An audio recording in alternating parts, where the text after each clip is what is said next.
Hello mga kababayan, good morning. Itong Ford Explorer na 2013 model, ang problem nito yung ayaw gumana yung wiper motor. Ito tips. Ito boss, wiper boss. Naka-off to. On. Wala. On na yan, di ba? Okay, sige, paki-off muna sir. So dito makikita yung relay niya. Check natin dito. Sandali boss. Chine-check muna natin. So dito makikita yung relay.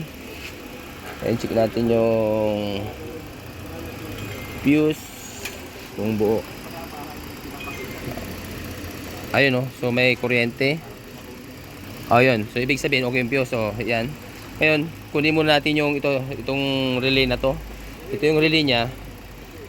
Ilagay natin dito para magka-idea kayo.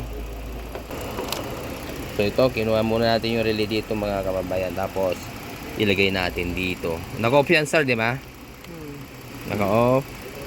Yun. So ito yung dating relay niya. Sige nga, wiper mo nga sir. Para magka-idea mga kababayan natin. Oh, ayun no. Sige, wiper. Wiper. Sige. Okay.